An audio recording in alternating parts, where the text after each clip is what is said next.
അഞ്ചാം തീയതി, 6-ാം തീയതി, 7-ാം തീയതി, 8-ാം തീയതി. മഹാത്മാഗാന്ധി, ഇന്ദിരാഗാന്ധി, സൂര്യാഗാന്ധി. സൂര്യകാന്തിയോ? എന്തിനാ ഹംസാക്ക നമ്മളിങ്ങനെ എക്സസൈസ് ചെയ്യണേ? മുരുക, ആരോഗ്യം വേണം. കഴിഞ്ഞ പ്രാവശ്യം തന്നെ മലപ്പുറം ബഡ്ജറ്റിൽ ഓഫർ ഇട്ടിട്ട് ഹംസക്ക് തിരക്കൊണ്ടത് അടുക്കാൻ പറ്റിയില്ല. പെണ്ണുങ്ങളടക്കം അടുത്ത് മിന്നിക്കാണ്. ഹംസക്ക് അതൊരു മോശത്തിലാണ്. ഇപ്രാവശ്യം നടക്കൂല. 5-ാം തീയതി മുതൽ 8-ാം തീയതി വരെ തിരക്കിച്ചാണ് ഹംസ സാധനം വാങ്ങും. അതിന് ഹംസാക്ക തിരക്കേണ്ട ആവശ്യമില്ല. ഒരു സമയം നീട്ടിക്കണോ? 2 മണി മുതൽ 10 മണി വരെ ആക്കിയിട്ടുണ്ട്. അങ്ങനെ ആക്കിക്കണേ ഓൽക്കുന്നു. അല്ലെങ്കിൽ ബഡ്ജറ്റ് ആരാന്നുള്ളത് ഹംസാകും. ഹംസാഗാന്ധിക്ക് ജയ്. ബോംബെ ഹംസക്ക് എന്ന് പറയടാ. ബോംബെക്ക് ഹംസ. ആ പാലുകളെടുത്താ അത് ഞാൻ കുടിച്ചു. വീട്ടിൽ മാർക്കത്തേക്ക് പാല് കുടിച്ചു കണ്ട്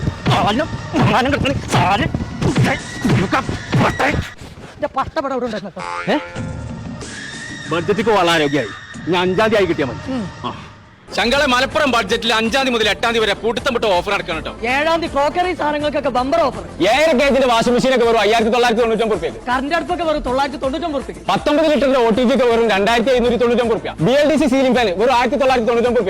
8-ാം തീയതി പലചരക്ക് സാധനങ്ങൾക്ക് വമ്പ ഓഫർ. 499 രൂപ ഡൈപ്പറൊക്കെ വെറും 99 രൂപ. മിൽക്കമോളൊക്കെ പകുതി വിലക്ക്. പിയേഴ്സിന്റെ സോപ്പൊക്കെ പകുതി വിലക്ക്. മസാലപ്പൊടികളൊക്കെ വെറും 19 രൂപ.